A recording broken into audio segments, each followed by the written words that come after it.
Share screen.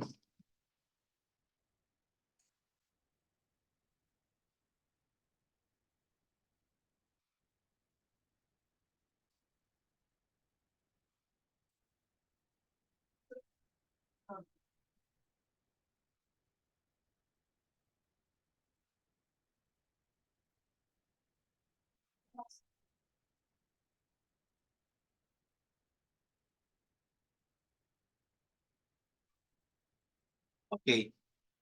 Sabi ko kanina, maaring ito na yung last na muli tatalakayin ko dahil ay hindi ko pa naman talaga na-i-share itong message na 'to na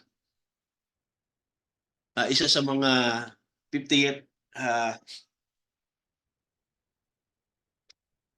year na kung saan ipinangaral ng propeta yung The Mighty God Unveiled Before Us. That was 1964. So ngayon ay 2024. So isa to sa mga jubilee message, iba, di ba na? Okay? At hindi ko pa talaga ito na i-share, no, sa inyo itong the very message na to. Kaya nais ko i-share ngayong umaga na ito at ito ay aking binasa for the whole week. Amen. At hinanda ko ito kahit na busy tayo sa ating buhay bilang as a family, as a father, ay kailangan pa rin na kahit na busy tayo sa buhay na ito, ay huwag nating kalimutan ng Panginoon na paglingkuran siya. Unahin natin siya sa anumang paraan. Amen.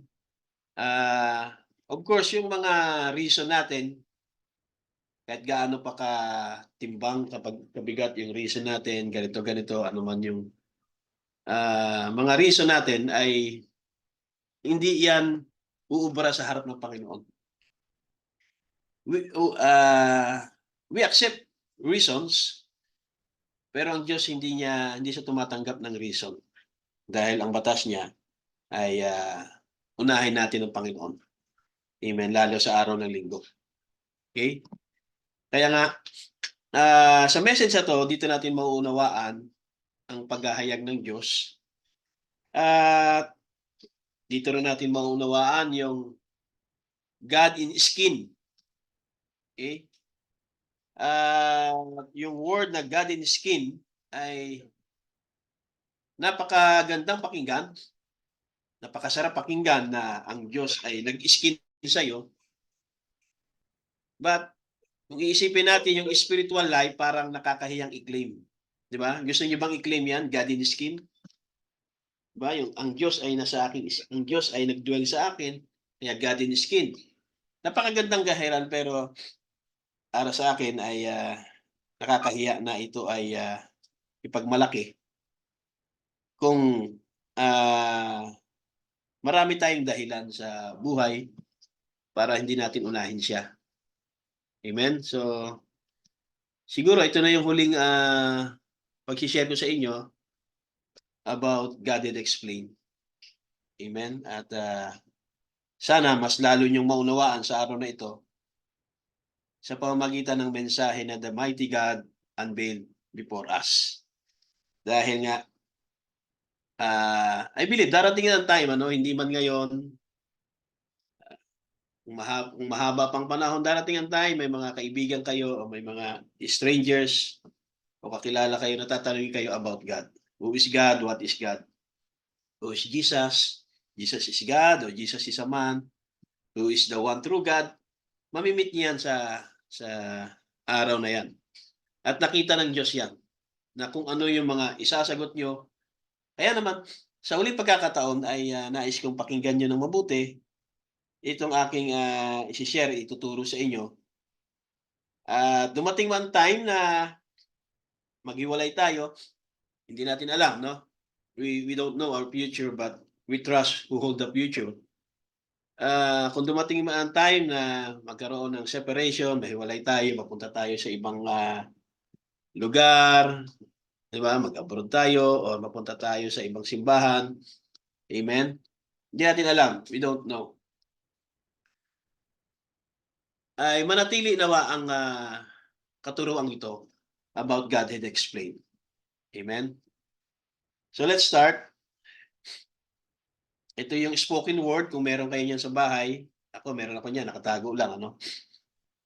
The mighty God unveiled before us. That was June 29. So eksakto, no? June ano ba ngayon? June 2. So 4 na araw na lang, eksakto siya.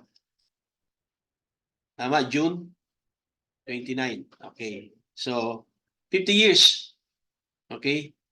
Jubilee. Kung tinatamad kayo magbasa, I believe naman, karamihan naman tamad magbasa eh. And I'm very sure that hindi lahat, pero siguro mga 30% lang na under ng mga message believers ang talagang nagbabasa. Amen. Ang iba ay gusto nila ay hearing lang. So kung hearing lang ay punta lang kayo sa message.org, message audio. Okay, so pakinggan yan habang nagpapahinga kayo. Amen. At the same time, pwede nyo rin binabasa. Yan. Now, kunin natin yung dalawang scripture na ginamit ng propeta dito sa message na to na the mighty God unveiled before us. At sana mamaya after this ay mai-upload to, no? At marami na tayong mga messages na hindi na-upload. Kung hindi man ma-upload yon ay so be it, no? Wala na siguro ako doon. Pero kung ma-upload yan, ay kalooban ng Panginoon. Pero ito sana ay ma-upload to sa araw na ito. Itong message na the mighty God unveiled before us. Dito sa 2 Corinthians chapter 3, 6:18, basahin natin ng mabuti at sundan natin. Sa verse 6, who also had made us able ministers of the New Testament, not of the letter, but of the Spirit.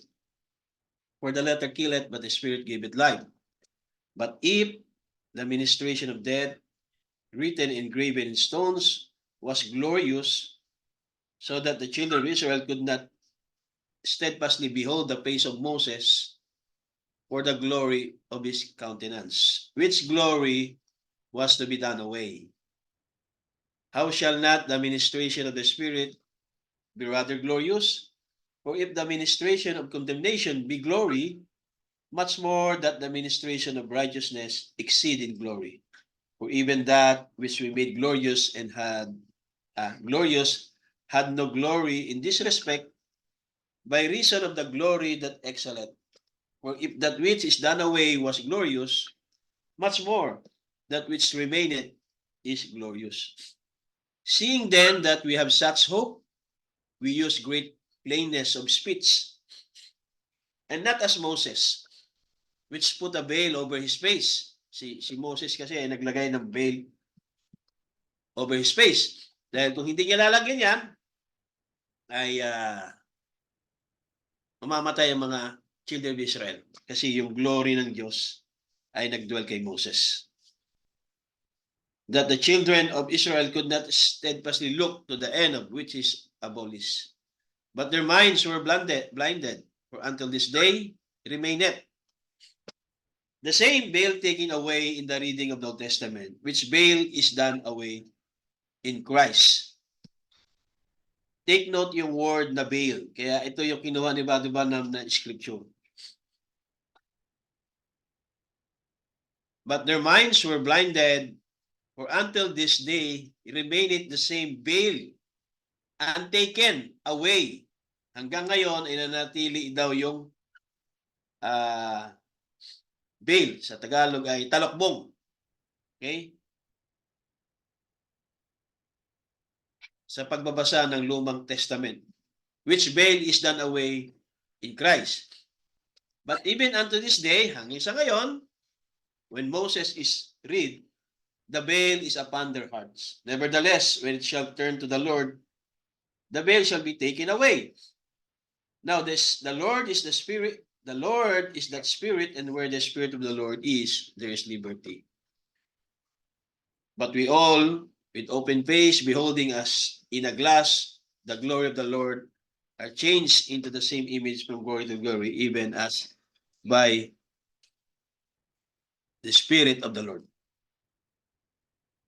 Then, ang pangalawang scripture ay ginamit niya yung Philippians chapter 2. At I think, yung iba dito ay naunawaan nila pag Philippians chapter 2 ang ginagamit.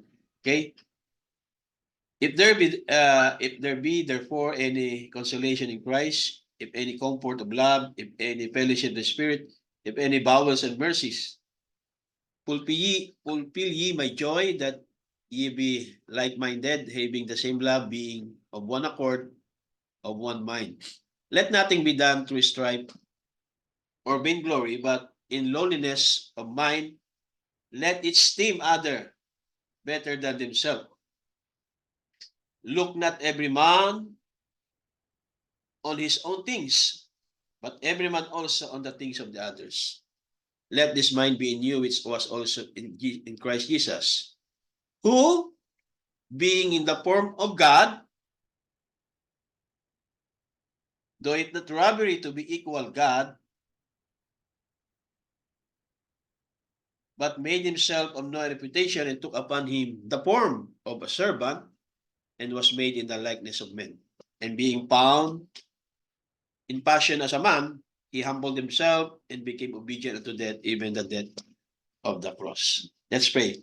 Dakila at mahabaging Ama, narito kami upang salamatan ka sa pag-iingat mo sa amin sa mga nagdaang mga panahon, mga nakaraang linggo. At kami narito upang humingi ng tawad sa aming mga pagkukulang. At kahabagan mo kami at patuloy kaming mabuhay sa iyong biyaya.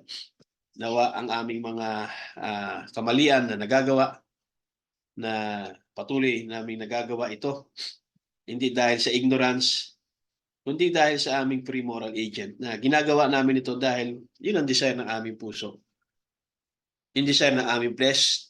Kaya Panginoon, kung wala ang iyong habag, Panginoon, kung wala ang iyong dugo, ay hindi namin alam, Panginoon, kung ano ang aming kalagayan sa araw na ito. Kaya patawarin mo kami sa aming mga pagkukulang sa iyo. Anumang mga human reasoning, anumang mga dahilan ng mga ginagamit namin sa bawat isa, mga reason na yan, na kung saan ay nakikita mo ang aming puso, Panginoon, na hindi kami faithful sa iyo, Panginoon, dahil hindi namin nagagawa ang dapat namin gawin. Dahil sa kahinaan namin sa flesh, dahil mas higit naming pinapakain ng aming carnal law of mind instead sa aming spiritual life. Kaya patawarin mo ang bawat isa sa amin sa aming mga pagkukulang sa iyo. Kahabagan mo kami patuloy at biyayaan mo kami ng iyong pag-ibig at pagmamahal sa amin. Marami kami mga bagay na nagagawa, mga pagkukulang, mga pag-disrespect, lalo sa iyong salita, sa iyong gawain. Nadi-disrespect namin ang araw na ito. Every time na hindi kami nakaka-attend, hindi kami nagkakaroon, Panginoon, ng tinatawag na faithfulness sa iyong salita, sa pagsunod ng iyong mga salita. Kahabagan mo, Lord, ang munting iglesia na ito. Naniniwala ako, Lord, kami, Lord, ay isang maliit at bata pa. Maaring kami, Lord, ay puno-puno ng doctrinal. Malago kami sa doctrinal issue, doctrinal things. But I believe this little church ay we are poor in spiritual things pagdating sa pagsunod sa iyo. Kaya kahabagan mo kami patuloy, Panginoon. At nawa ang mensaheng ito na aking dadalhin, Panginoon, ay patuloy na magbigay sa kanila ng kaunawaan, nang makilala ka ng iisa at tunay na Diyos. Hallelujah. At maunawaan at dumating kami sa tamang pananampalataya ang pagkakilala sa iyo. Maraming salamat sa iyo, dakilang Ama, at kahabagan mo ang bawat isa, maging mga kapatid na hindi namin kapiling. Kahabagan mo sila at ikaw siya, Lord, na nakakabatid ng kanilang mga puso at ng banig. Ano man ang kanilang mga reasoning, ay ikaw nakakita ng kanilang kalagayan. Ang tanging dalangin ko lang, Panginoon, ay ang iyong biyaya ay manatili sa kanila. At ang iyong anak ay patuloy na mamagitan sa kanilang mga kahinaan. Patuloy mamagitan sa aming mga kahinaan. Maraming salamat sa iyo, dakilang Ama, sa paghahayag mo sa amin sa mensaheng ito. In the name of our Lord Jesus Christ we pray. Amen, amen. God bless you all. Tayo magpatuloy dito sa message na the mighty God unveiled before us. Now, bago ko umpisahan, ay merong word na apocalypse. Yan ay Greek word. Now, the Greek word apocalypse, sa English yan ay revelation. Now, yung Greek word na apocalypse, na ang meaning sa English ay unveiling. Okay? This unveiling is perfectly described in the example of a sculptor. Diba, naalala niyo yung masterpiece? Ay kapag natapos niya ng gawin yung kanyang masterpiece, ito ay i-unveil niya na. Unveiling his work of statuary, exposing it to the onlooker. It is uncovering. So another term ng unveiling, uncovering, dahil pag-aalis o pag-i-expose, pag-aalis ng takip. Revealing what was previously hidden. So yan yung tamang understanding ng word na unveiling. Okay? Unveiling, veil naman, yung unveiling kasi ay meron lang siyang tinatawag na suffix, di ba? Yung an. Okay, kaya ang root word talaga ng unveiling, prefix pala, prefix. Pag sa unahan kasi prefix yun, pag suffix yun sa dulo. Okay? Sorry. Yan, ang root word yan ay veil. Wearing or covered by a veil. Or another ay expressed in a direct way. Yung figurative speech siya. Expressed in an indirect way, not openly declared or expressed. Sa Tagalog, para hindi tayo magkagulo-gulo, kasi iba dito. Kaya hintay, may kanya-kanyang Tagalog ng isang English word eh. So, sa Tagalog ay nakatalokbong. Okay? Para hindi tayo mag-isip ng ibang Tagalog word pa. Nakatalokbong, veiled. Now, umpisahan natin sa paragraph 25. Itong the message na the mighty God unveiled before eyes. Of course, ang una siguro yung iniisip kapag nababanggit yung word na mighty God, anong scripture? Diba? Isaiah 9:6. Diba? Dahil doon binanggit na shall be called. Okay? Tatawagin. Okay? Na mighty God at everlasting Father. Okay? Now, dito sa paragraph 25, dito niya umpisahan, sabi niya, back in the Old Testament, so, atras muna tayo sa Old Testament time, tingnan natin kung ano ang pag-unveil o paglalantad ng Diyos, unveiling ng Diyos sa Old Testament. So, we find out that God veiled Himself from unbelievers. He hid Himself from the unbeliever and reveals Himself to the believer. Now, we take one of the oldest book of the Bible, when Job, one of the most righteous men of his days, of his day, a perfect man in the laws of God, a servant, a noble, honorable servant. And Job desired one time to see God. He know that there was a God, and he felt that he would like to see Him. Yun yung gusto ni Job. Alam niya na merong Diyos, at naramdaman niya, gusto niya na makita ang Diyos.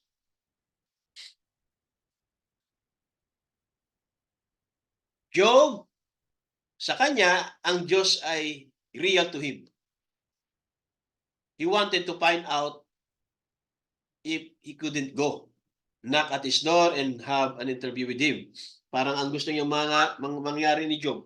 Dahil para sa kanya, totoong Diyos, gusto niyang hanapin o puntahan, gusto niyang makita. Diba? Parang pupunta ka sa bahay, kakatok ka, at i-interviewin niya ang Diyos. Ay dahil yan ang desire niya, gusto niya makita ang Diyos. At nakita din natin sa Bible, no, sa Book of Job, na but we find out that God did speak to him. Nakipag-usap ang Diyos sa kanya. Pero, nakatalokbong. Naka-bail. At ang Diyos, He was veiled in a form of a whirlwind. Yun yung talokbong ng Diyos. Nasa form of whirlwind. Whirlwind. Yan. Job chapter 38 verse 1. Then the Lord answered Job out of the whirlwind.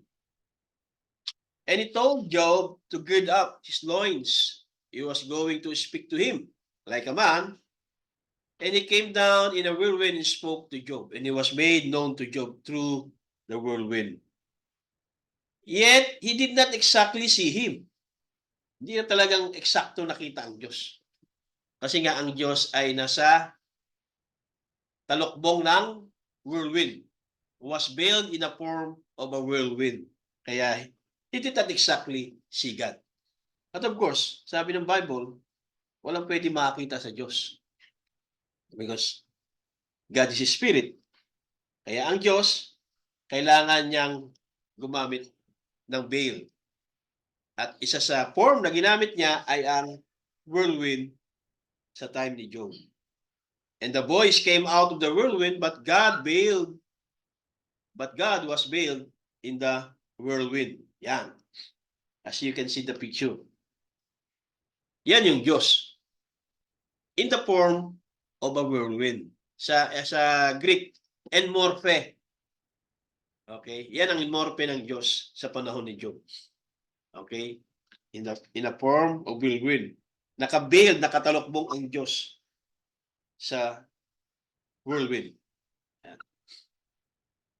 So sa Old Testament, God did speak to Job, but he was veiled a form of whirlwind.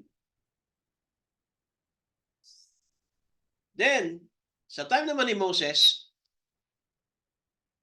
of the Old Testament, one of God's chosen, selected, predestined servants, he also desired to see him. Ganon din, katulad din ni Job. Gusto rin makita ni Moses ang Diyos. He desired to see him one day and God told him, go, stand on the rock.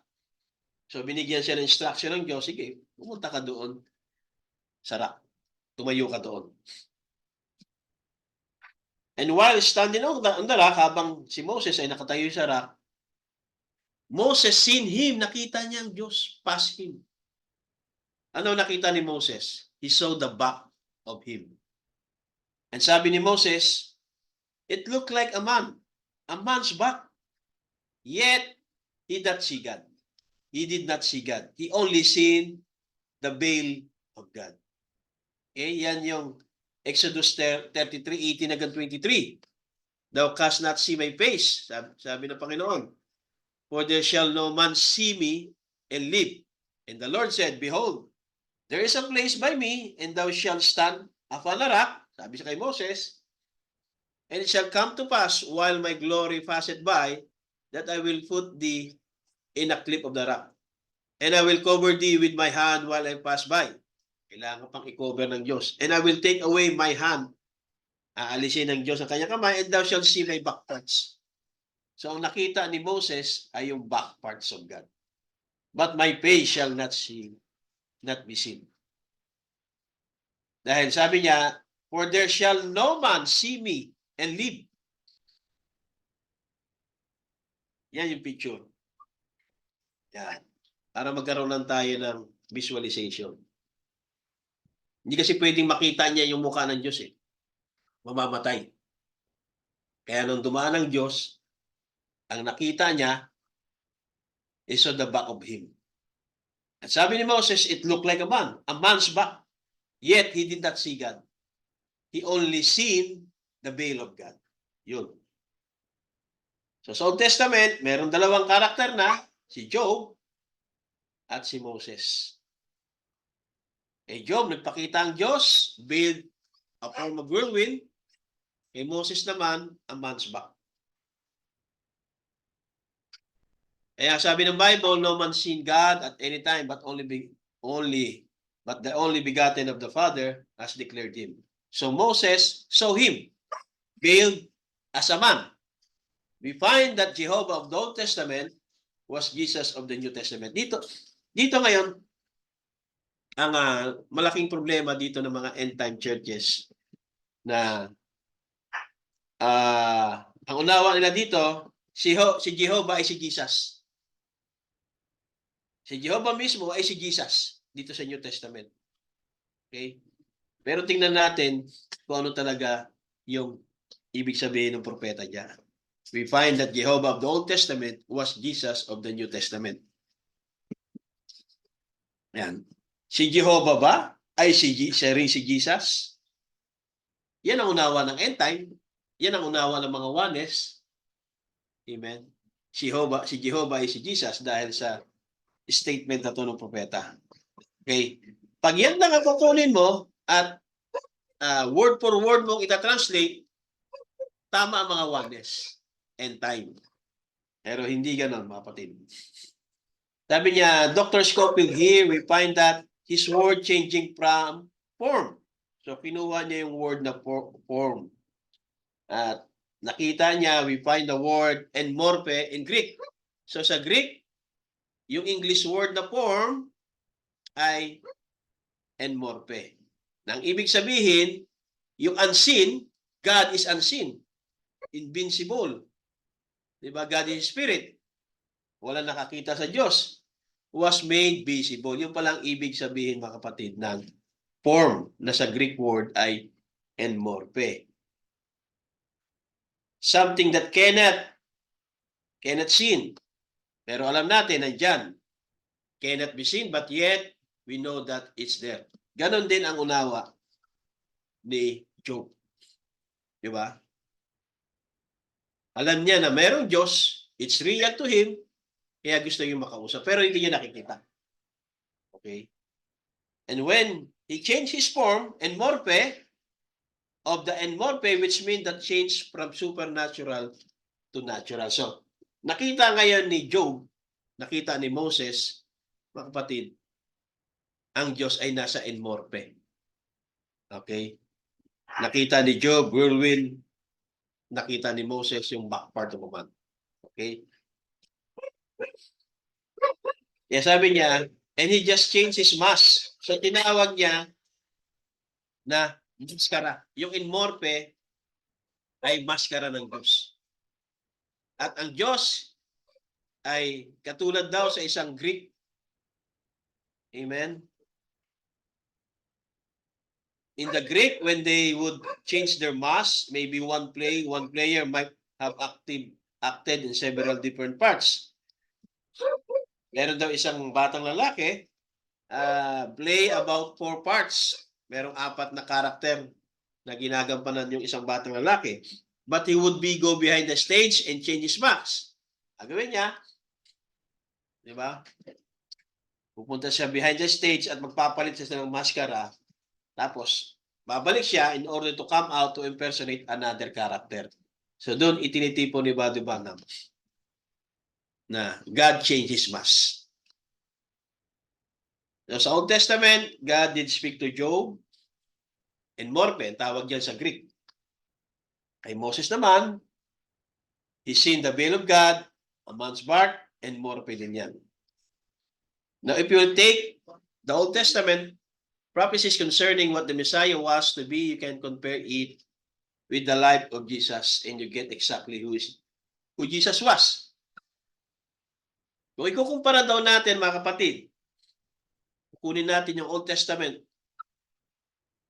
ng mga propesiya concerning sa Messiah, which is Jesus Christ, siya yung Messiah, you can compare it with the life of Jesus Christ and you get exactly who Jesus was. Sabi niya, he was not just an ordinary man. Kasi nga, may mga tao, maraming tao, na si Jesus ay ordinary man. Okay? Pero sabi niya, he was not just an ordinary man. He was a man, but he was not just an ordinary man. He was God enmorphe. Tama? Sabi ng enmorphe, ay ano, God changing His mask. So, si Jesus Christ ay, He was not just ordinary man, He was God and more pa. He was changed from the supernatural into the natural form of a man. Yet, He was God, manifested in the flesh, veiled by a human fleshly veil. And you watch the Old Testament. So, bago dumating yung life ni Jesus Christ sa New Testament, meron ng ganun sa New Testament. So, wala pa si Jesus, meron ng ganun ang Diyos, ay nag-manifest in the flesh. Siya ay veiled by human fleshly veil. And you watch the Old Testament. At ang laging example niya ay sa panahon ni Abraham. Tama? Merong nakita siya doon sa habang siya namamahinga doon sa Lano Mamre, ay nakita niya, mga kapatid, na merong tao na parating sa kanya at tinawag nitong Elohim. Okay, God in flesh. Yan. Kaya kung sa Old Testament, ang Diyos ay nagpakita sa tao, veiled a form of whirlwind, at kay Moses naman, man's back part, and more pa yan. Ganon din naman dito sa New Testament, the life of Jesus was not just ordinary man, He was God and more pa. He was God manifested in the flesh, veiled by a human fleshly veil. So, bago pa ang Diyos ay nagkaroon siya ng enmorphe body, dito sa New Testament, nangyari na yan sa Old Testament. Okay, hindi pwede na walang shadow. May shadow na siya, which is the Old Testament. Now, laging naikukwento, no? Itong nababanggit ni Buddy Branham. So, dapat naunawaan natin ito bakit madalas niya binabanggit itong Chinese laundry. Yung kwento na to, yung isang Chinese laundryman ay kapag nagpa-laundry ka, okay? I-deposit mo ibibigay mo yung mga damit mo, palalaban mo. Now, kapag darating ang time na kukunin mo na yung pinalaban mo, ay hindi mo siya maiki-claim kung hindi ka binigyan ng yung kalahati ng tag. Kasi yung laundryman, ang in-style niya, kasi wala namang pinag-aralan yung laundryman eh. So, ang ginagawa niya, kukuha siya ng isang papel, diba? Tapos, susulatan niya yan ng kung ano-ano man yan, then pupunitin niya. Now, pag i-claim mo na yung pinalaban mo, kailangan ipapakita mo lang yung kalahati kasi kailangan mag-match. Pag hindi nag-match, hindi mo makukuha, mga kapatid, yung pinalaundry mo. Kaya sabi dito, you take one part of the tag, kasi hahatiin yon, at kukunin niya yung another part. But when you come back to claim your belongings, those two pieces of paper have to dovetail. Diba? Magdadovetail talaga yon. Pag hindi nag-dovetail yan, mga kapatid, ibig sabihin, gumawa ka lang ng impersonation. Kasi pwede ka rin gumawa ng another papel, di ba? Pero, hindi mo may impersonate yung ganong ginawa ng Chinese laundryman. Kasi wala makakakopya ng ganon. Di ba? Yung pagkapunit, hindi mo maduduplicate yung punit eh. Di ba? Kaya, lagi niyang sinasabi yan dahil meron siyang pinapakita in spiritual sense. Okay? Merong papel, tag, tapos pupunitin niya, ibibigay niya isa sa'yo. At darating ang time, pag kinilay mo na, kailangan mag-match yung dalawang two parts na yun. Kasi magiging two parts yun eh. Isang pirasong papel siya, pag hinati mo siya, magiging two parts. Pero actually, isa lang siya. Hinati lang, kaya naging dalawa eh. Di ba? Iniliteral, may isang papel, pag hinati mo yan, ilang papel na yan? Dalawa. Pero actually, isang papel lang na yan talaga. Hinati lang. So para bumalik uli sa pagiging isa, kailangan idadovetail siya. So merong dovetailing ng dalawang parts. Okay? Yung isang parts nandoon sa Chinese laundryman at yung isang part doon sa nagpapalaba. Okay? Tandaan niyang ano na yan, yung example, di ba, Nam? Dito sa 42, when God tore His Son in two at Calvary, taking the body up for a sacrifice. Tingnan nyo ha. Ang Diyos, hinati niya ang kanyang anak sa ilan? Sa ilan? Sa dalawa. Di ba? Sa dalawa. In two. Saan? Sa Calvary. Yung katawan, taking the body up for sacrifice. Yung nakapako sa Calvary. Tapos, and sent the Spirit down to us. Yung Espiritu naman. Kasi, yung Spirit, iniwan siya ng Spirit eh. Di ba? Doon sa Calvary. And the Spirit left Him. Yung Spirit naman, mga kapatid, ay that once lived in man Jesus. Na minsan tumira ito kay Jesus. Di ba? So, merong dalawa, merong isang body as a sacrifice at merong spirit na tumira doon sa body. Nakuha nyo? Yung God tore His Son in two. Katulad doon sa sinabi niya muna na merong isang Chinese laundryman. Doon niya pala itinitipo yung kwento ng Chinese laundryman. Na kung saan ay kukuha siya ng isang tag, pupunitin niya to in a certain way. Amen? Kaya magiging dalawa yung papel. So in spiritual sense, ang Diyos din naman ay pinunit niya ang kanyang anak. Okay? In two. Sa dalawa. Doon sa Calvary, yung katawan ay sacrifice. At yung Espiritu naman na umalis kay Jesus doon sa Calvary, actually sa Gethsemane, umalis na eh. Okay? Na that once lived in man, Jesus. Kaya, that same God is unveiled tonight. Nasa anong form naman?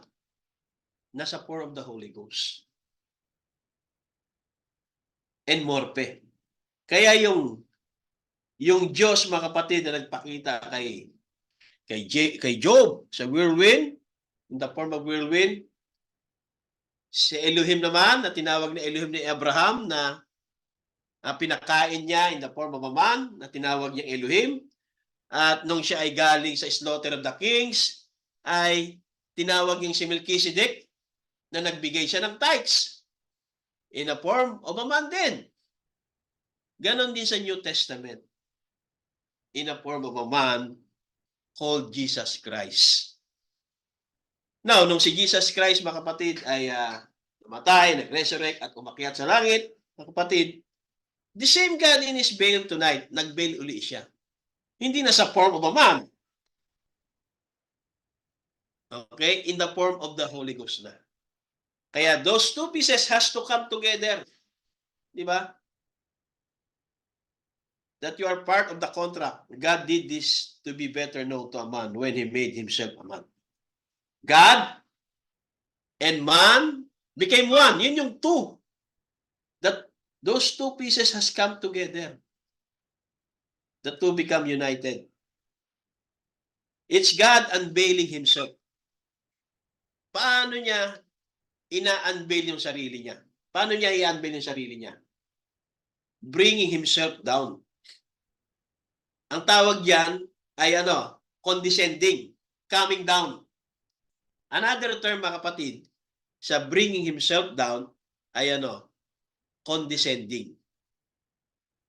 So, sa Old Testament,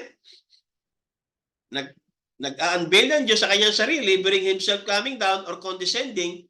Sa panahon ni Job ay in a form of a whirlwind. Okay? At sa panahon din ni Moses, in a form of a pillar of fire. In a form of back part of a man. Okay? So ang tawag diyan, mga kapatid, ay manifested. Another term ng condescending ay manifested. Okay? At then, He was manifested in His Son, Jesus Christ. So, ang Diyos, nag-unveil siya sa kanyang sarili, bringing Himself down, kanino? Sa kanyang anak na si Jesus Christ. Kaya Jesus was God. At ngayon naman, nag-reveal siya sa atin sa pamamagitan ng Holy Ghost. So sa Old Testament, pillar of fire, okay? At kay Jesus Christ, at sa atin naman sa pamamagitan ng Holy Ghost. Yan na yung God's unveiling Himself. Okay? It's God unveiling Himself, bringing Himself down, condescending, or manifested in a form of a pillar of fire, in a form of His Son, Jesus, and in the form of the Holy Ghost. At tinawag niya the unveiling of the one true God. At sana, sa araw na ito, ay masigit nating naunawaan, mga kapatid, yung one true God. Okay? Para kung dumating man ang time na magtanong sa atin na ano ba ang pagkakilala mo kay Jesus? Ano ba si Jesus? Si Jesus ba ay Diyos? Si Jesus ba ay tao? Sino ba ang one true God? Si Jesus ba o yung Ama? O sino ba yung one true God? Yung anak ba o yung Ama? O yung anak ba at ang Ama ay iisa lang? O isang persona lang sila?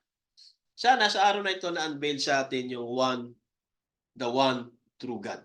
Dahil yan ang kinasasaligan ng ating pananampalataya. Ang makilala mo ang isa tunay na Diyos.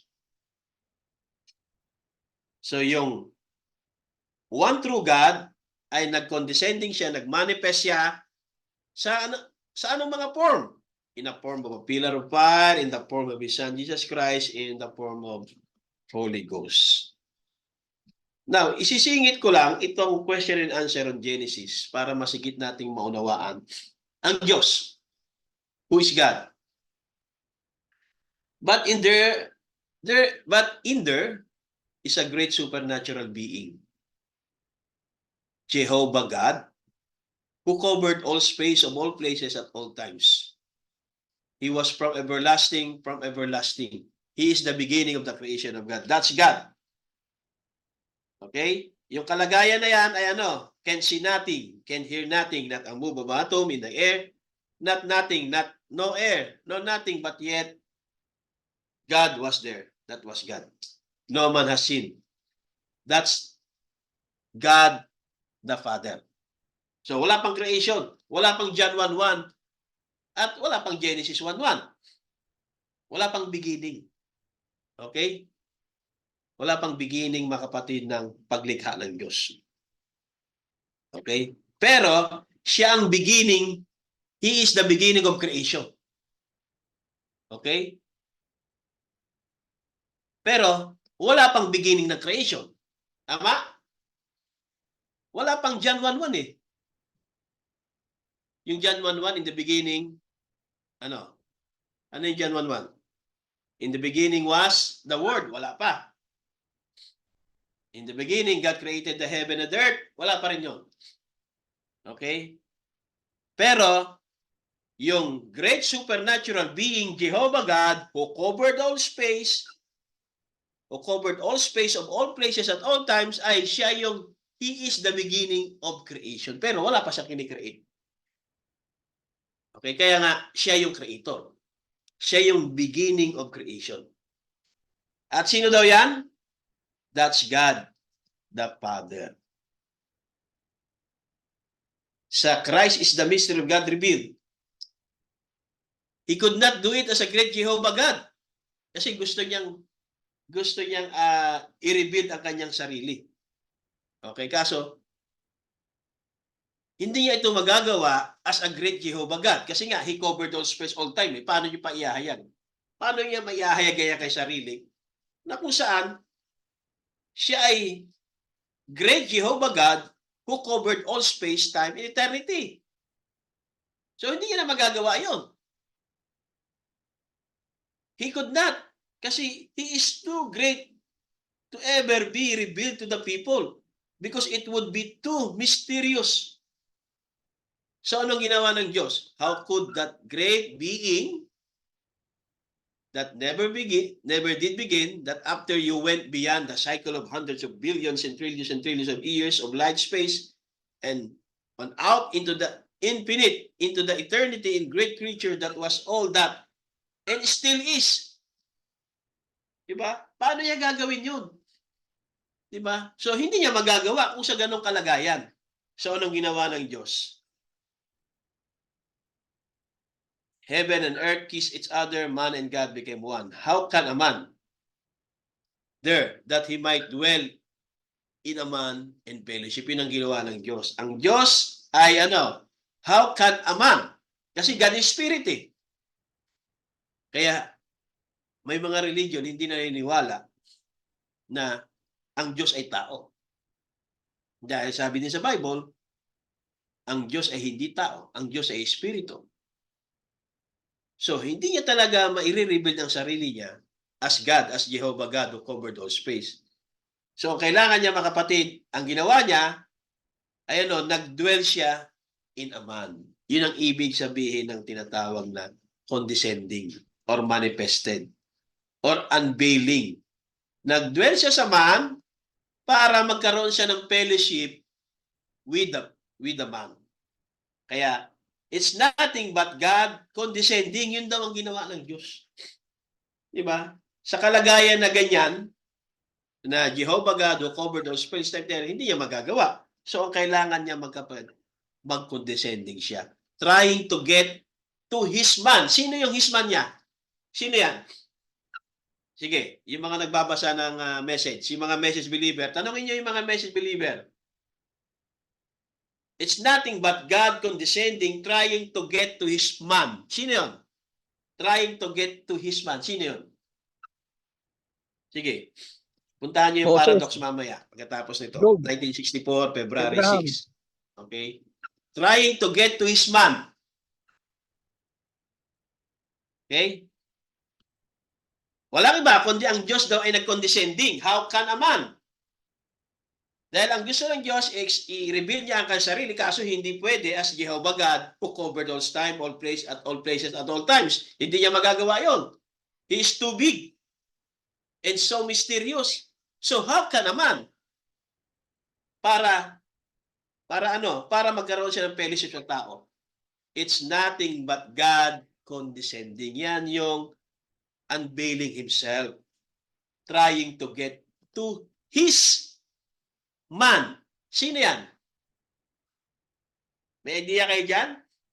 Trying to get to His man. Kaya sabi niya, yan din sa paradox, sino yung man na yan? When Jesus was standing there and upon the shores of Galilee, John looked up and he saw the Spirit of God like a dove descending. Yan yung ibig sabihin niya. It's nothing but God condescending. Trying to get His man. Okay? Sabi niya, this is my beloved Son in whom I'm pleased to dwell in. Well, the same thing. Verb, before that verb is all. This is my beloved Son in whom I am pleased to dwell in. God and man became one, uniting together. Yan yung dalawa. Yan yung two-part. God and man became one, united together. Diba? Pag hindi united together yan, diba, yung mga tunes, ang problema ng mga tunes, mga kapatid, hindi sila united together, talagang hiwalay. Okay? Ang mga oneness naman, talagang isa lang. Yung tunes talagang dalawa. Hiwalay. Amen? Pagsamahin mo yung oneness tsaka tunes, mga kapatid, yun yung tamang understanding ng message. Okay? God and man became one. Oneness. Uniting together for redemption. How God, that covered all space and time, could came down and battle Himself into a man. Diba? Ang ginawa niya, inilagay niya ang kanyang sarili sa isang sisidlan. At ang sisidlan na yan ay walang iba, ay tao. Kaya God and man became one. Sino yung tao na yon? Di ba? Trying to get his man. Sino? May sagot na kayo? Jesus. Jesus Christ. Praise the Lord at naiintindihan. Di ba? Trying to get his man. Okay? Si Jesus Christ. Hindi si Jesus Christ yung God condescending, kundi yung God condescending, siya yung one true God trying to get to his man. Si Jesus Christ. Yung isinilang ni Mary. Okay? God and man became one, uniting together for redemption. Okay? Sa 1 Timothy 3:16, dito naman sa message na Unveiling of God, para masigit nating maunawaan, ipinasok ko itong The Unveiling of God. Napakahalaga nito para kapag may mga Bible preacher o Bible student o Bible teacher na mag-share sa inyo at para bagang magaling-galingan sa inyo sa mga scripture na yan, at least maalala nyo itong scripture na to, yung 1 Timothy 3:16. Okay? Sabi diyan ay, and without controversy, great is the mystery of godliness. God, capital G, O-D, God, was manifest in the flesh. Now, sabi niya, yung word na God dyan, sa 3:16 ng 1 Timothy, yung capital G-O-D in the Bible, kapag kinuha mo yun sa original translation, ang sabi talaga dyan, sa King James kasi G-O-D, God eh. Kasi English eh. Pero pag pumunta ka sa original, sa Greek, sa Greek, tama. It said, Elohim. Okay? Hindi siya talaga yung English word na God. Kasi pagka kinuha mo naman yung English word at English definition ng God, God is an object of worship. Kaya kukunin mo muna sa tinatawag na original. Kaya ang tamang basa doon, sabi ni Buddy Branham, in the beginning, Elohim. Genesis 1:1 yon. In the beginning, God created the heaven and the earth. Kaya in the beginning, Elohim created the heaven and the earth. Doon kinuha ni Buddy Branham yung tamang pagpapaliwanag ng God. Hindi yung God, Jesus. Oneness yun. Okay? In the beginning, Jesus. Yan ang unawa ng mga oneness eh. Di ba si Jesus yung God dyan? Hindi. In the beginning, Elohim. Elohim, without controversy, great is the mystery of Elohim, for Elohim was made flesh. Yan. Yung God dyan ay Elohim. Okay? Sino si Elohim? Balikan natin. Yan. But in there is a great supernatural being, Jehovah God, who covered all space of all places of all times. He was from everlasting. From everlasting, He is the beginning of the creation. That's God. That's God the Father. Amen. Si Jehovah God. Amen. Si Elohim. Yan. Sabi niya, Elohim, bathed in human flesh. The great Jehovah that covered all space, time, and everywhere He was made man. Sino yon? Nung nag-made man na, sino na yon? Anong tawag na sa kanya? Jesus. Kaya nung nag-made man na si Elohim, we handled Him. They handled Him. Okay? Kaya in the beginning, Elohim. And Elohim was made flesh. Dwelt among us. Okay? Yan. But it isn't so in the word Elohim. It means the self-existing one. Hindi mo pwedeng i-apply kay Jesus yan. Okay? Hindi si Jesus yung the self-existing one. The piano cannot be self-exist. Nothing else can be self-exist. So the word Elohim means He was always existed. Amen? And I can hear Him look around and say, there was nothing nowhere. No, just vastness of space. The Father hovered all the space. And then this God, yung Father who covered the space, become bodilized. Term ni ba namin yung bodilized eh.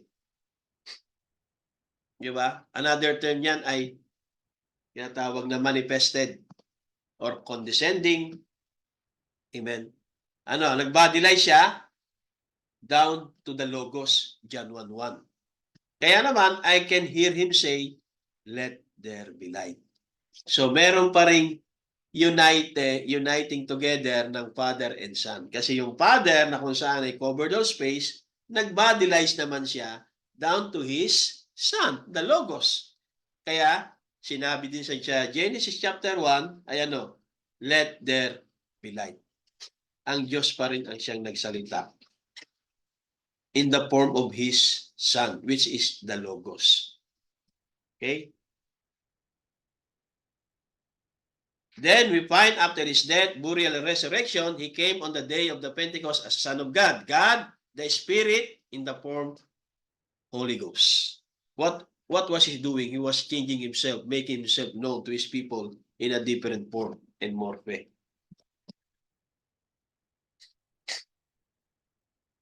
At sa kinote niya yung St. John 12:20, ito yung eksena na kung saan yung mga Greeks ay lumapit kay Philip doon sa Bethsaida. I think yung Bethsaida ay sa Galilee. Okay? Yung mga Greeks, di ba, nilapitan si Philip, sabi sa kanya, we would see Jesus. Okay? The Greeks wanted to see Him but they were unable to see Him. Bakit hindi nila nakita si Jesus? Dahil ayaw bang magpakita ni Jesus sa kanila? Nagtago ba si Jesus kaya hindi nila nakita? No. Nakita talaga nila si Jesus. Nagsalita pa nga si Jesus. Basahin niyo yung John chapter 12. Pero bakit hindi nila nakita si Jesus? The Greeks wanted to see Him but they were unable to see Him because He was in the temple of His humanity. Kasi ang gusto talaga nilang makita, yung Diyos. Kasi yun yung nanirinig nila eh. God was manifested in the flesh. Gusto nilang makita ang Diyos. Greeks wanted to see Him but they were unable to see Him because He was in the temple of His humanity. Hindi talaga nila makikita ang Diyos. Dahil ang Diyos, mga kapatid, ay nasa templo ng kanyang pagkatao. Kaya God was in Christ. Yun ang hindi nakita ng mga Greeks.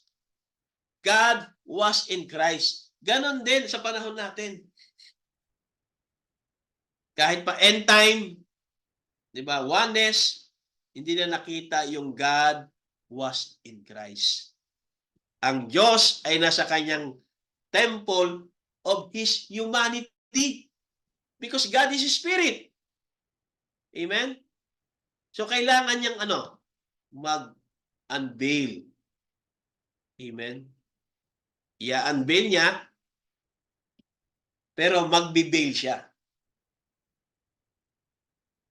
At meron siyang ginawang templo na hindi ginawa ng mga kamay, na pinrepared ng Diyos. Okay? Yan yung temple of His humanity. God was in Jesus Christ. Ang Diyos ay nakay Jesus Christ. Okay? Kaya hindi nila makita kasi ang nakita nila yung temple of His humanity. Gusto talaga nila makita yung Diyos. Kaso yung Diyos nag-veil sa temple ng kanyang humanity. Amen? Hindi na-unveil sa kanila na ang Diyos ay nagkatawang tao. Dahil ang isip nila, ang Diyos ay Espiritu. Ang Diyos ay hindi tao. Diba? May mga ganong mga kapatid na mga religious belief. Isa na dyan yung Muslim, INC, ang Diyos ay hindi tao. Ang Diyos ay Espiritu. Sa isang side, tama yun eh. God is Spirit. God is not a man. Sa isang side. Diba? Pero ang Diyos, mga kapatid, ay nagmamanifest siya. Gumagamit siya, mga kapatid, ng tinatawag na veil. Amen? Kaya, Hindi nila nakita ngayon ang Diyos dahil ang Diyos ay He was in the temple of His humanity. Pagtingin nila, si Jesus, yan ba si Jesus? Tao yan eh. Hindi yan Diyos. Ganon din sa panahon natin. May mga Christian na tinatawag na sila ay Kristiyano pero hindi sila naniniwala yung yung deity ni Jesus Christ. Okay?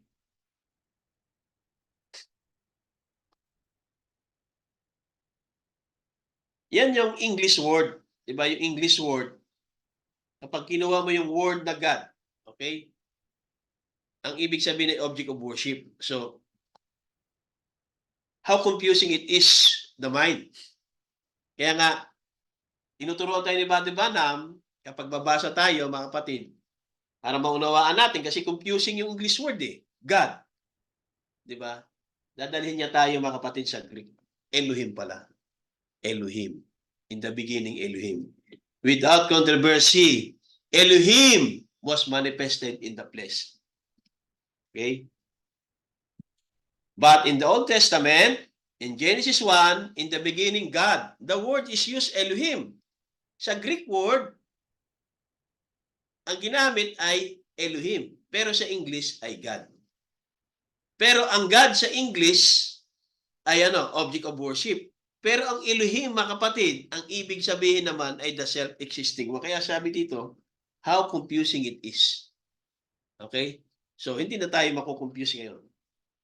Kaya Elohim means the self-existing one. Sino yung the self-existing one? Yung God o yung man? Of course, yung God. Pero yung God manifested in a man. Yung sinabi kanina na tinatanong ko sa inyo na it's nothing but God condescending, bumaba, coming down, para trying to get to His man. Sino yun? When Jesus was standing there, and upon the shores of Galilee, John looked up and he saw the Spirit of God like a dove descending, and a voice saying, "This is my beloved Son." Sino yun? Si Jesus Christ as a man. Amen. At sabi ng tinig, itong aking sinisintang inak, and whom I am pleased to dwell in. Dwell in, ang ibig sabihin ay to occupy. Kaya God and man became one. Merong uniting. Kaya pala laging nababanggit ni Brother Branham yung Chinese laundryman. Na isang papel lang yon, isang tag lang, hinati niya lang, kaya naging dalawa. Pero darating ang time, kailangan para ma-claim mo yon, i-unite mo. Kaya uniting together for redemption. Okay?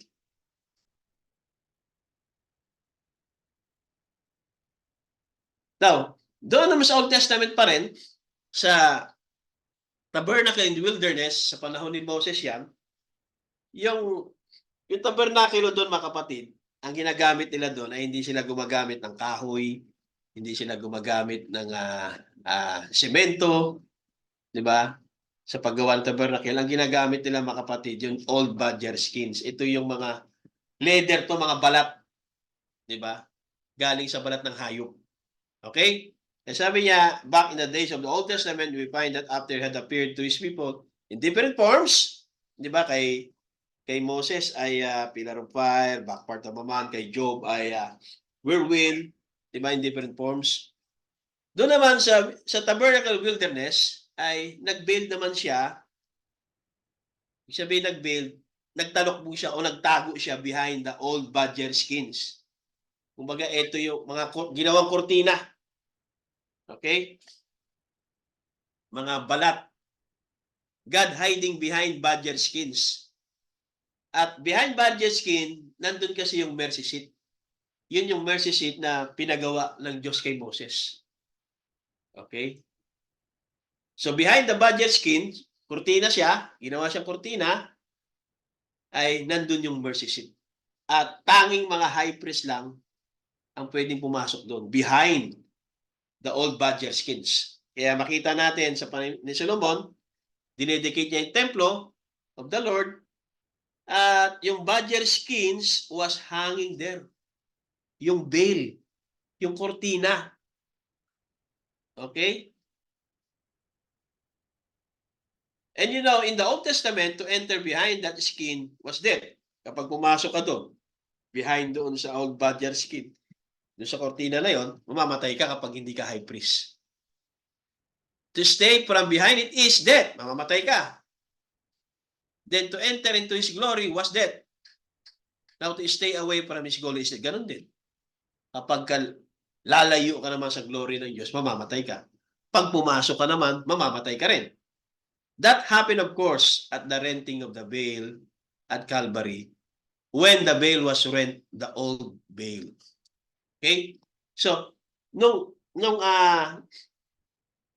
doon sa Calvary, mga kapatid, merong veil na na-rent doon sa templo. Literally. Okay?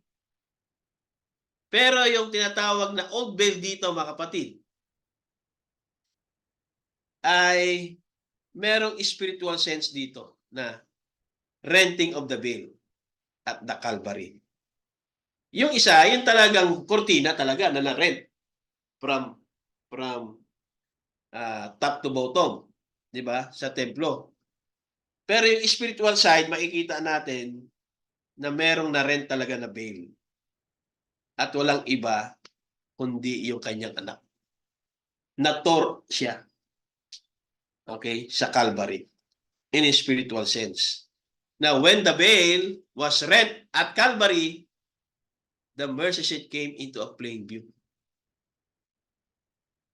But what happened? It was hanging on Calvary, dripping in blood. Sino yung veil was rent at Calvary? Sino yung? Sino yung hanging on Calvary, dripping in blood? Sino yung? Sino? Si Jesus. Tama? Pero ang Diyos nakadwell doon kay Jesus. Okay? The real genuine Lamb of God was hanging in the plain view on Calvary, the real mercy seat. Okay? Had manifested himself as a man. The mercy seat was in the plain view of all Israel on that day of the atonement. Pero hindi na recognition ng mga Israel. Dahil meron naman silang veil of unbelief. Okay? Nag-unveil ang Diyos sa pamagitan ng sinira niya yung veil sa Calvary at walang iyon, si Lord Jesus Christ, ay hindi naman ito nakita ng mga Israel, ng mga Jews. Dahil meron silang veil sa kanilang mga talukap. Unbelief. Kasi hindi sila naniniwala na ang Diyos ay nagkatawang tao. In the form of a man called Jesus Christ. Hindi sila naniniwala. Di ba? Kaya, nasa ang veil, mga kapatid, ayan na. The real genuine Lamb of God was hanging in plain view on Calvary. Yun na yung the real mercy seat. Si Jesus Christ, nakapako doon at nagdidrip yung blood. Yun yung tunay na mercy seat. He paid the price. When God had paid the price Himself in the form of a man. Kasi, nandun din siya eh. Ngayon, para mamatay yung kanyang katawan, kailangan niyang iwanan. Pero yung katawan na yon, it was His blood. Blood of God. Okay? To get acquainted with us. Ibig sabihin, makilala. The mercy seat was in plain view of all Israel on that day of atonement. He changed his enmorphe, but on the day of Pentecost, He changed Himself from being the Son of Man to the Son of God. He came not with the people, He came in the people. Diba? So, sa panahon natin, He came not with the people, but He came in. Dati, He came with the people, kasama nila. Diba? Ang Diyos. As a Son of Man. Okay? Enmorphe of God. He came with the people. Pero sa panahon natin, diba? as a son of God, He came in the people. The same God to carry His ministry on through in this great age. So it is today veiled to the people. God, the mighty God, veiled in human flesh the Word. So yung mighty God, nag-veil siya in human flesh. The Word, sino yun? Sino yung human flesh? The Word. Yung God daw, yung mighty God, nag-veil saan? In human flesh, the Word. Sino yung human flesh, the Word? Sino? Jesus. Sino? Si Jesus. Jesus Okay? nga. Dahil si Jesus Christ ay ano? He is our Moses. Kung si Moses, kung ang Diyos, nag-veil kay Moses, at si Moses naman, naglagay din siya ng veil sa kanyang muka, kasi, di ba, yung glory ng Diyos nag-dwell sa kanya eh. Nagbago yung countenance ni Moses kasi nag-veil ang Diyos kay Moses. Kay Moses mismo. Sa skin. Sa skin ni Moses, sa mukha ni Moses, yung glory ng Diyos na kay Moses, ang ginawa ni Moses, nalukbong siya. Para yung mga makaharap niya yung children of Israel, makausap niya. Kasi pag hindi siya magtatalokbong, mamamatay yung mga children of Israel dahil hindi nila kayang makita yung glory ng Diyos. Dahil ang glory ng Diyos ay nag-dwell kay Moses, kailangan pa ni Moses na maglagay naman ng literal na talokbong. Okay? Kaya si Jesus daw, ay ano, like He is our Moses. Jesus is our Moses of today. Moses veiled was the living word to the people. So si Moses ay ano, veiled of God, siya yung living word of the people. Ganon din si Jesus. Si Jesus, siya yung living word. Amen? Today, Jesus veiled in the living word of the people. So, perfect type ni Moses, si Jesus sa panahon natin. Na kung saan ang Diyos ay nag-veil kay Moses, ganon din dito sa New Testament, ang Diyos din ay nag-veil kay Jesus. Then, Jesus, nag-build naman sa church, the Holy Ghost, the Son of God in the people. Amen? I hope naunawaan nyo na mga kapatid, yung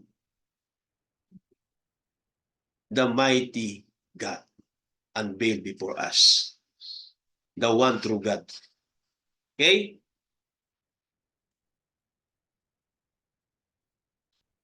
I want you to notice another characteristic of Moses when he come out. Pansinin daw natin yung characteristic ng Moses nung siya lumabas na. Sabi, nagpakita na siya. Yet being a prophet, being a great man that he was, when he come out with the word, the people saw that he was changed. Nakita ng children of Israel na nagbago si Moses. Nagniningning si Moses. Kaya sabi nila, something had happened to him. Kaya si Moses ay ano, he was a changed person. Kasi ang Diyos ay nag-veiled kay Moses. Ganon din kay Jesus Christ. Ang Diyos nag-veiled kay Jesus Christ. Kaya sabi niya, Jesus is our Moses today. He was a changed person. Kaya, it was God in them days. It was God in a man. His Son, Jesus Christ. It was God in a man. His Son, sino yun? Si Jesus Christ. It was God in a man. I hope sana makuha nyo yung word na yan. It was God in Christ. God in a man. The fullness of the Godhead bodily in a man. God in a man. God in a man. Yan yung kanina pang sinasabi ni Buddy Branham na yung 2 pieces, di ba? Yung Chinese laundry, may isang 1 piece, isang tag, pupunitin niya, di ba? Tapos idadovetail mo siya. God in a man. Okay? Hindi God is a man, no? God in a man. Hindi God is Jesus, kundi God in a man, His Son, Jesus Christ. Okay? Kaya Jesus was God. Pero pagka inalis mo yung kalahati, yung Spirit, yung God, Jesus is a man. Kaya, He was not ordinary man, He was not a prophet, but Jesus was God. Because God in a man, unveiling Himself, condescending, manifested Himself in His Son, Jesus Christ. Kaya now, it's God in man. Gaya naman, sa pamamagitan ng Holy Ghost, after the day of Pentecost, now it's God and man. Men, the fullness of the Godhead bodily in His entire church. So yung Colossians 2:9 ay hindi lang siya ina-apply solely kay Jesus Christ. Sa time natin, ina-apply na yan sa church. Capital Church C. Hindi churches. Church. Yung church. Okay? Manifested Himself, fulfilling His word. Now, we find God, all ages, has skin on it. So makita natin, sa lahat ng panahon, ang Diyos ay ano? Nag-skin. Okay? Nag-skin sa panahon ni Elohim. Sa panahon ni Abraham. Tama? Nag-skin. Kumain pa nga eh. Okay? At nag-skin din siya kay Moses. Tama? Then, nag-skin din siya kanino? Sa kanyang anak, Jesus Christ. So God has been hid behind a veil. And we find out here that God has always had skin on Him. When Moses seen Him, He had skin on Him. Nung makita siya ni Moses, when Moses seen Him, ang Diyos din ay ano? Nag-skin kay Moses. Okay? Una muna, nakita niya ang Diyos had a skin. Look like a man. Then, direkta na, ang Diyos nag-skin na kay Moses. Kaya sabi kanina, si Jesus is our Moses of today. Dahil yung glory ng Diyos nag-dwell kay Moses. Kaya si Moses ay ano, siya yung living word of this day. Okay? Kaya kailangan ni Moses maglagay pa ng ano? Talokbong. Literal na talokbong. Okay? Kaya ngayon naman, ang hirap i-claim to. Ito yung sinasabi ko na mahirap i-claim. And God tonight, in His church, is veiled in His church with skin on it. Ngayon, kung naniniwala tayo na bahagi tayo ng His church na yan, capital C, sabi diyan, sa kanyang church, ang Diyos din ay no, nag-skin on it. Pwede ba natin tingnan to? Nag-skin sa akin ng Diyos. Ang ganda pakinggan, di ba? Kasama ako sa church. His church. O, isa akong member sa church na yan. So, ibig sabihin, nag-skin sa akin ng Diyos. Skin on it. Di ba? Napakaganda pakinggan. Pero, nakakatakot i-claim. Nag-skin sa akin ng Diyos. Di ba? Kaya, mahirap na kung ano man yung dahilan natin, ay hindi yan katanggap-tanggap sa Diyos. Ano mang mga valid reason yan, hindi katanggap-tanggap sa Diyos yan. Amen? Para maging tapat tayo, unahin natin lagi ang Diyos sa anumang paraan. Amen? Sa pagpupuri, sa pagsasamba, in everything. Unahin natin lagi ang Panginoon. Sa pagpipray, unahin natin ang Panginoon. Dahil sa kanyang church daw, nag-skin siya. Amen? Kanina yan. Nag-skin siya. Ang hirap i-claim nito, mga kapatid. Di ba? Pwede yung pagsigawan yan? Sino to kayang sumigaw? Oh, ang Diyos nag-skin sa akin. Kasi ako, isa ako sa church. Bahagi ako ng church, nag-skin sa akin. Ang hirap niyan. Di ba? Kaya siguro, ang masabi ko lang, kahabagan tayo ng Diyos patuloy. Kasi, mahirap i-claim to. Maaaring, pagdating sa doctrinal, pwede tayo. Doctrinal, alam ko yung Godhead. Di ba, naunawaan ko yung Godhead. Ngayon, naunawaan natin yung Godhead. Di ba? Pero, yung His church with skin on it, mahirap i-claim kapag wala tayong manifestation. Doctrinal issue, okay. Pero yung manifestation, kaya sabi ko, I believe, may time pa para ang church na to ay, kung ito man ay church, may time pa para mag-grow. Okay? Hindi pa ito time para i-claim ko ito eh. Kasi mabigat to. Yung church, siguro, yung bride, pagdating na sa final stage. Pero sa ngayon, hindi ko pa nakikita to. Tama itong sinabi na His church was keen on it kung meron tayong tamang manifestation pagdating sa spiritual life natin. Tingin ko dapat naunawaan niyo yung pag sinabing spiritual life. Ano man yung dahilan nyo, ano man yung reasoning natin, na sa ganito, ganyan, hindi accepted sa Diyos yan eh. Nasabi ng Diyos, ayan o, seek ye first the kingdom of God. Kaya kung ano man yung dahilan natin, may ganito, may ganyan, hindi accepted sa pamit yan. Hindi accepted sa Diyos yan. Amen. Kaya mahirap itong i-claim ito, nung binasa ko ito, kahit nga ako, mahirapan ako i-claim ito na, God is keen on it. Diba? It's because God is veiled in His church, in skin. Skin on it. Taas ang kamay. Sino kaya mag-claim nito? Sa sarili niya, skin on it. Diba? Ang hirap. Kasi, mas madalas, mas inuuna natin yung literal skin natin. Diba?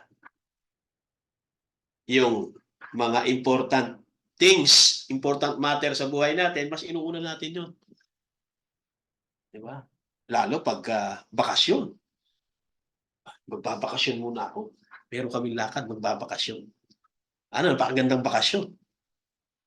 Pero sana, kung naunawaan natin skin on it, dapat hindi natin itinatapat sa araw ng linggo.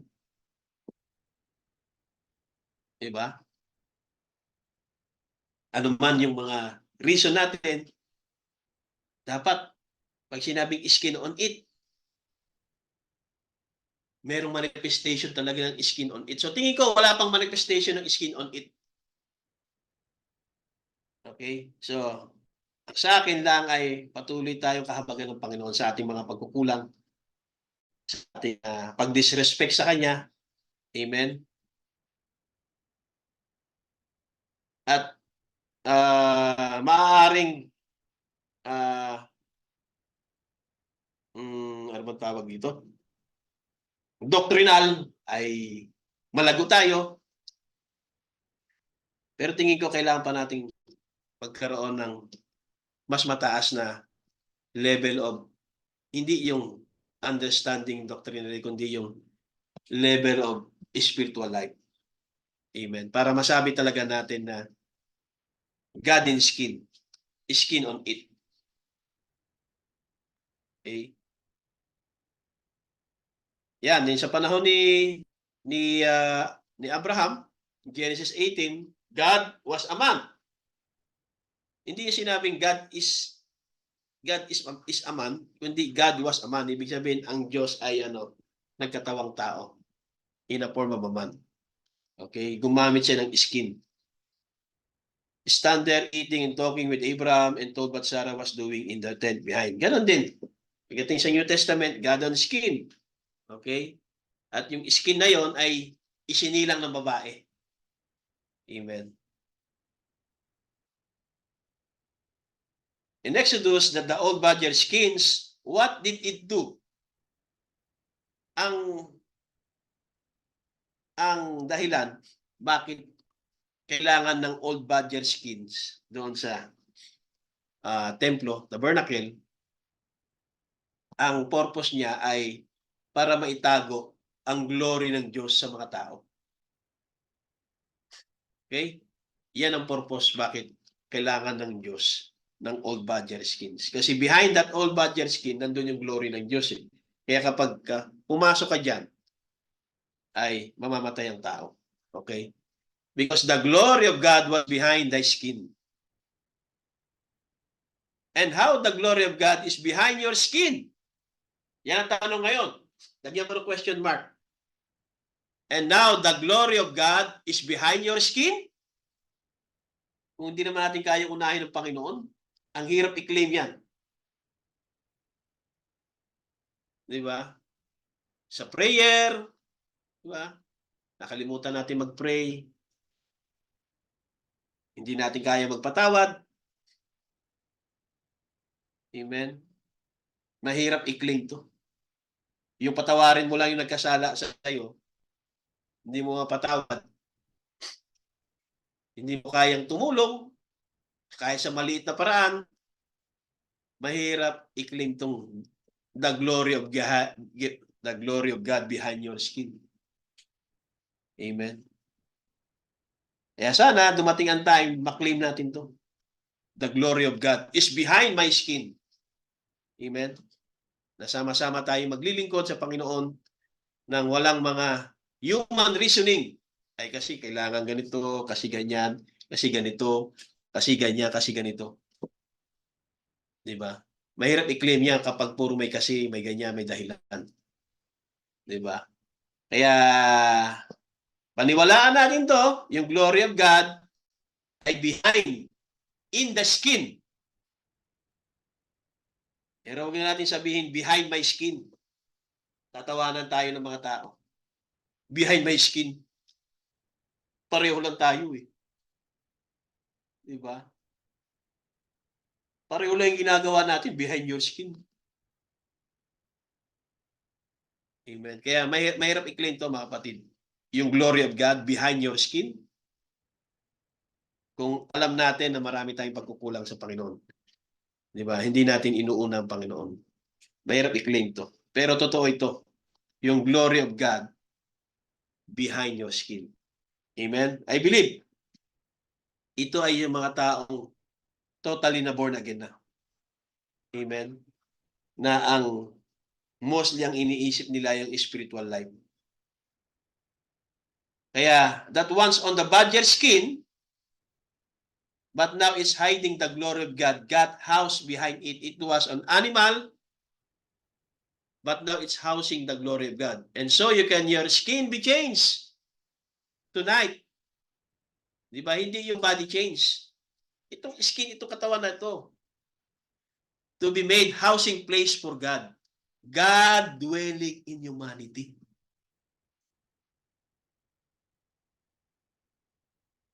Kailangan mag-dwell sa humanity. Amen? Kaya kailangan nating maborn again. Amen? Para palagi nating uunahin ang Panginoon. Diba? A great God of heaven, ito ay prayer, unveiling yourself, unfolding yourself, making yourself known, the great King of glory, take this little illustration tonight and let them fall down at the hearts of the people. And may we see the unveiled one, that one who came down. Sino yun? The unveiled one, that one who came down. Nakikita nyo? Ako, hindi ko nakita yung who came down kasi spirit eh. Pero naiintindihan natin kung sino yun. Pero sa mata, sa ating supernatural eye, hindi mo talaga makikita yun na the unveiled one kasi God is spirit eh. Okay? And rent the veil of the temple. Yan yung temple of his humanity. Na-rent. Okay? Siya yung temple of God na na-rent. Ipinako. Nag-drip ang blood. Amen? Kaya yan yung two became one.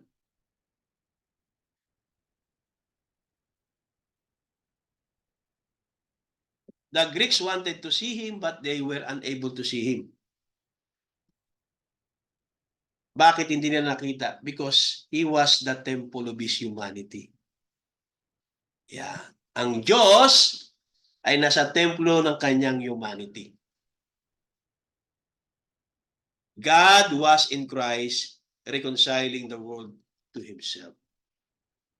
Para ma-reconcile ng Diyos ang kanyang sarili, God was in Christ. God was in Christ. He was in the temple of humanity. Kung kukunin natin sa original language, ano daw? Elohim was in Christ. Elohim was in the temple of humanity. The unveiling of God before us. God bless you all at binabalik ko na. I hope ay naunawaan natin mga kapatid itong the mighty God unveiled before us. Ang nakikita natin sa picture mga kapatid ay ano? Yung temple of his humanity. Pero nakikita natin by revelation, yung mighty God unveiled before us. Okay, na-unveiled sa atin ang mighty God. Siya ay ano? God was in the temple of his humanity. Amen. God was in Christ reconciling the world to Himself. Para ma-reconcile niya ang sarili niya sa mundo, God was in Christ. Christ is the temple of His humanity. Kaya, yung nakikita niyo dyan, siya din yung the mighty God unveiled before us. God was in the temple of His humanity. God bless you all at I hope ito na yung last na atalakayin ko yung Godhead Explained. Amen? At sana ay sa araw na ito ay mas lubos nating naunawaan. Simula pa ng mga nagdaang kahit nakaraang taon pa hanggang cup meeting, Godhead pa rin yun. Hanggang ngayon. No? Kaya sabi ko nga, last ko na tatalakayin to. Amen. At I hope dumating man ang time at kung ito talaga ay mahayag sa inyo, ay ito na yung saligan ng ating pananampalataya. Hindi natin alam ang future. Dumating ang time, mayroong paghihiwalay. Hindi laging mayroong paghihiwalay eh. 'Di ba? Yung iba ay mapunta sa iba, 'di ba? Makatagpo ng mas magandang simbahan, makakita ng simbahan, 'di ba? We don't know. Hindi kasi natin nakikita yung future eh. But we trust who hold the future. Amen? Tama, dahil nangyayari lang yan eh. Diba? Dati may mga kasama tayo dito. Diba? Ngayon, nasa iba-ibang mga simbahan na rin sila. Pero sana, yung mga natutunan nila dito sana ay hindi nila iniwan. Pero dahil ang totoo talaga, kapag lumipat ka sa ibang simbahan, kung ano yung turo ng simbahan na yung tatanggapin mo at iiwanan mo yung turo na pinanggalingan mo sa dating simbahan mo. So sana kung dumating man ang time na yan, manatili kayo, kahit dito sa turo na lang ng Godhead. Kung makakita ang iba sa atin dito ng iba pang mas simbahan na mas lalago ang kanilang pananampalataya in spiritual life, sana yung mga revelation dito ay patuloy natin dalhin. Kahit ito na lang Godhead explained. Amen? Na I think sa atin ay hindi pa natin kailangan ng simbahan. Didirektahin ko kayo. Hindi pa natin kailangan ng simbahan na building.